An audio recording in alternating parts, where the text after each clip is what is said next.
Class 10th के सभी विद्यार्थियों के लिए जो इस साल की बोर्ड परीक्षा 2021 में शामिल होने जा रहे हैं, उन सभी लोगों के लिए मैंने चैप्टर वाइज रिवीजन स्टार्ट किया है विद बेसिक कॉन्सेप्ट। मैं संजय मिश्रा आप सभी लोगों को एक बार फिर से हाइट एंड डिस्टेंस के विषय में उन फार्मूलों के साथ जो अब हमारे किसी भी टॉपिक में या किसी भी चैप्टर में नहीं दिखाई देते, आज से 4, 5, 6, 7 साल पहले आया करते थे, उन फार्मूलों का भी इम्प्लीमेंटेशन करते हुए आज हम आपके सामने हाइट एंड डिस्टेंस एक चैप्टर है जिससे लॉन्ग क्वेश्चन और एक शॉर्ट क्वेश्चन यानी कुल मिलाकर के आपको 6 मार्क्स मिलता है क्लास 10th के स्टूडेंट्स। पहले 12th में भी था लेकिन अब सिर्फ 10th में ही रह गया है, तो मुझे अपेक्षा है कि आपको ये क्लास समझ में आएगी। तो आइए देखते हैं। देखिए, हाइट एंड डिस्टेंस में सबसे ज़्यादा जो प्रयोग है वो एंगल्स का है। जब भी हम लोगों को पता है कि कोई भी ऑब्जेक्ट सामने है और उस ऑब्जेक्ट को हम नीचे से ऊपर की ओर व्यू करते हैं तो उसे हम लोग एंगल ऑफ एलिवेशन कहते हैं, जिसमें ये बेस होती है, ये परपेंडिकुलर साइड होती है, इसे ऊंचाई कहते हैं, और ये नीचे की डिस्टेंस को दूरी कहते हैं। तो इस यहाँ पर इसमें मोस्टली tan थीटा का केस आता है जो h/x के रूप में दिया जाता है और इससे एक सिंगल फार्मूला बनता है। कभी अगर किसी खंभे और बीच की दूरी की बात, उसको उसके वायर की तार से संबंधित बात की जाए या तार की लंबाई की, तो वहाँ साइन थीटा भी आ सकता है और sine theta is equal to h/, इसको l ले लेंगे तो h/l भी हो जाएगा। तो ऐसा कोई जरूरी नहीं कि हमेशा tan थीटा ही है, साइन थीटा भी पूछा जा सकता है। मान लीजिए पतंग से रिलेटेड कोई क्वेश्चन हो तो ये लेंथ भी यूज हो सकती है। इसके बाद दूसरा एंगल है angle of depression. Angle of depression एक तरह से ऑर्नमन कोड है। ऑर्नमन कोड में क्या करते हैं कि इसमें जैसे कोई पक्षी ऊपर से बैठा है और नीचे कहीं पर कोई चीज़ पड़ी उसको देखता है तो उसको कहते हैं एंगल ऑफ डिप्रेशन, ऑर्नमन कोड। ऑर्नमन कोड हमेशा ऊपर से नीचे की ओर देखा जाता है, लेकिन अल्टरनेट एंगल की हेल्प से वो एंगल नीचे की ओर बन जाता है, क्योंकि ऊपर कोई एंगल पॉसिबल नहीं है। उसे एज्यूम किया जाता है, उसे एक काल्पनिक रेखा खींचकर हम लोग प्लॉट करते हैं, बनाते हैं। इसमें भी हाइट को जो ऊंचाई होती है, जैसे मकान है, भवन है, टावर है, बिजली का खंभा है, तो इसकी जो ऊंचाई होती है उसको हाइट कहते हैं। और जो व्यक्ति जितनी दूर पर पड़ी किसी चीज़ को वहाँ से बैठकर नीचे की ओर देखेगा, वहाँ से वहाँ तक के बीच की उसकी दूरी कहते हैं।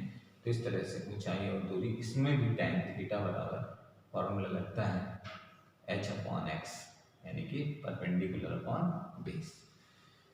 नेक्स्ट है अल्टरनेट एंगल। अल्टरनेट एंगल आप लोग सोच रहे होंगे क्यों लिखा गया। अल्टरनेट एंगल मैंने इसलिए नोट किया कि एंगल ऑफ डिप्रेशन तभी बनेगा जब आप अल्टरनेट एंगल जानते हैं। अल्टरनेट एंगल तभी बनता है जब 2 लाइन्स पैरेलल होती हैं। तो जब 2 लाइनें पैरेलल होती हैं तो उनके बीच जो भी एंगल प्लॉट होता है उसे अल्टरनेट एंगल कहते हैं। Angle ABC equals to angle BCD, ठीक, ये हमेशा इक्वल होंगे। हमने आपके सामने 2 नई चीज़ें इम्प्लीमेंट की। वो दोनों नई चीज़ें क्या हैं? Number 1, sine rule. आज से 7-8 साल पहले जो हमारा मैथमेटिक्स का सिलेबस था उसमें खास करके 11th क्लास के स्टूडेंट्स के लिए साइन रूल होता था। साइन रूल का भी रिलेशन ऐसा है कि ट्रायंगल, इसी ट्रायंगल के एंगल और साइड का एक ऐसा कॉम्बिनेशन जो साइन के रूप में देखा जाता है, तो उसे हम लोग साइन रूल कहते हैं। इसे इस टाइप से लिखते हैं, sign A/A, sign B/B, sign C/C। इससे बहुत सारी थ्योरम्स बनाई जाती थी। अब धीरे धीरे सिलेबस शॉर्ट आउट होने के कारण ये सब चीज़ें बहुत कम देखने को मिलती है।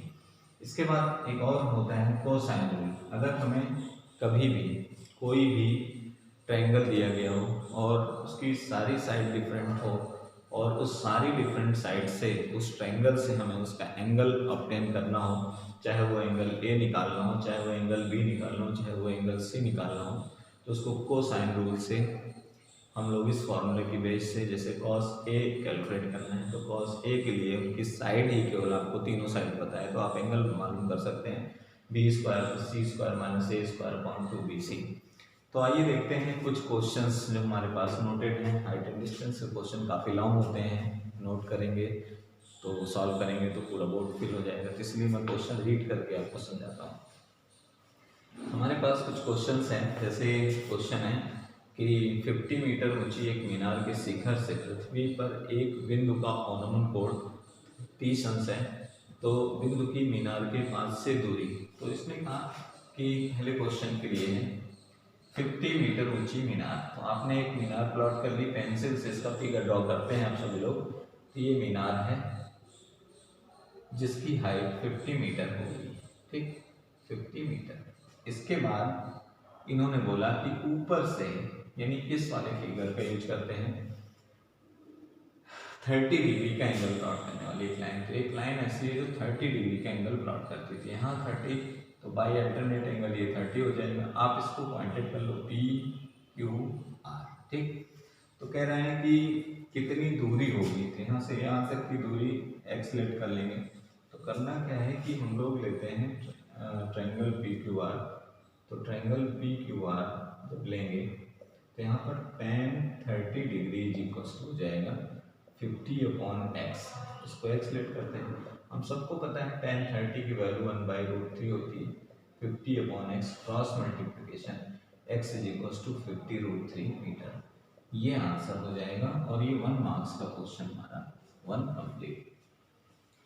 क्वेश्चन नंबर 2 में उसने कहा, क्वेश्चन नंबर 2 में बोल रहा है कि एक झंडे के लट्ठे के पात से 50 मीटर की दूरी पर एक बिंदु ए है और angle P A B 60 degree है, तो झंडे की ऊंचाई, इस बार हाइट पूछ रहा है। देखिए ये एक झंडा लगा हुआ है, फ्लैग है, कहीं पर लगा है, और यहाँ से यहाँ तक की दूरी इस बार इसने पूछी है।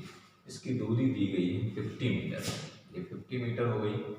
तो ये हाइट पूछ रहा है कि झंडे की हाइट क्या है, तो हाइट को एच यहाँ से कनेक्ट कर लिया। इसका जो एंगल है, एंगल इसने बोला 60 डिग्री, तो इसको पॉइंटेड कर लेते हैं पी क्यू आर। जब इसे पॉइंटेड कर लेते हैं तो इसके लिए लिखते हैं in triangle P Q R, triangle P Q R tan 60 degree is equal to, यहाँ पर हो जाएगा h/50। सेम टाइप क्वेश्चन है। अब आपको tan 60 की वैल्यू मालूम है, tan 60 की वैल्यू √3 होती है, तो h/50 cross multiply h is equal to 50√3 metre. अगर कभी कभी ऐसा भी होता है कि आंसर आपका पॉइंट में आ रहा है, जब आपको लगे कि आंसर पॉइंट में आ रहा है तो यहाँ √3 की वैल्यू भी रख सकते हैं। √3 की वैल्यू होती है 1.732। इसको इसमें रख करके मल्टीप्लाई करेंगे तो आपका पॉइंट में आंसर आएगा 50 × 1.732 का मल्टीप्लिकेशन हम लोग कर लेते हैं। जब हम लोग मल्टीप्लाई करेंगे तो मल्टीप्लिकेशन करने से पॉइंट में आंसर आता है। थर्ड क्वेश्चन के लिए क्वेश्चन नंबर 3 यहाँ पर डालते हैं। क्वेश्चन नंबर 3 हमसे पूछा जा रहा है, सब बोर्ड एग्जाम में आया हुआ क्वेश्चन है। इसने पूछा है क्वेश्चन नंबर 3 में कि एक ऊर्ध्वाधर खंभे की परछाई खंभे की ऊंचाई के बराबर है, तो सूर्य का उन्नयन कोण ज्ञात कीजिए। तो देखिए कोई एक पोल है, यहाँ से थर्ड क्वेश्चन के लिए ये पोल है, पोल पर यहाँ सूरज की रोशनी पड़ती है। ऐसे जब सूरज की रोशनी पड़ती है तो ऐसे सूरज की रोशनी आएगी और ये इसकी शेड हो जाएगी, ये परछाई हो जाएगी, ठीक है, ध्यान से देखिए। तो ये पी क्यू आर, इसने कहा कि जितनी इसकी हाइट है उतनी ही इसकी डिस्टेंस है, यानी कि ये h है, ये x है, तो आपको थीटा फाइंड करना है। तो इसने बोल दिया अकॉर्डिंग टू क्वेश्चन के according h is equal to x given हो गया, हाइट और डिस्टेंस आपस में इक्वल है। तो लिखेंगे in triangle P Q R, जब ट्रायंगल पी क्यू आर तो tan theta is equal to h/x। तो अब क्या है, x को h या x को h रख लें, कोई प्रॉब्लम नहीं। तो यहाँ से सॉल्व करते हैं तो ये हो जाता है x/x, तो ये 1, तो tan theta is equal to 1, तो theta is equal to 45 degree. इसे हम लोग रेडियन में π/4 बोलते हैं। नेक्स्ट क्वेश्चन होगा हमारा फिफ्थ नंबर, फोर्थ हो गया, सॉरी थर्ड हो गया, फोर्थ और फिफ्थ नंबर क्वेश्चन हमारे पास है।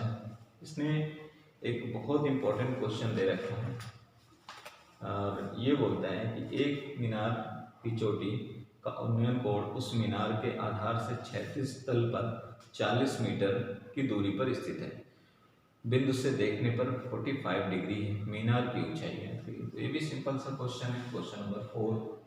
तो 4 में क्या है, हाइट पता करना है h, ये आपका मीनार है पी क्यू आर, ठीक। तो आपको h निकालना है, डिस्टेंस गिवन है, डिस्टेंस है 40 मीटर दूर, ये 40 मीटर हो गया। एंगल क्या दिया गया, angle of elevation, angle of elevation है 45 डिग्री, ये 45 डिग्री। फिर से triangle P Q R, triangle P Q R, ये क्या हो गया tan 45 degree, tan 45 degree equals to h upon 40। जब h अपॉन 40 करेंगे तो tan 45 कौन होता है, h अपॉन 40, तो h की वैल्यू क्या आएगी 40 मीटर। तो आप सभी लोगों को ये क्लास समझ में आई होगी। इसके आने वाले वीडियो में हम आपको लॉन्ग क्वेश्चंस भी सॉल्व कराएंगे। ये शॉर्ट क्वेश्चन, अभी शॉर्ट क्वेश्चन और बताने हैं, तो आप सब लोगों को ये वीडियो समझ में आया होगा। इससे आपको अधिक से अधिक फायदा हो, बोर्ड परीक्षाओं में आपके अधिक से अधिक अंक आएँ। मैं संजय मिश्रा ऐसी अपेक्षा करता हूँ। आप सभी लोगों को बहुत बहुत धन्यवाद।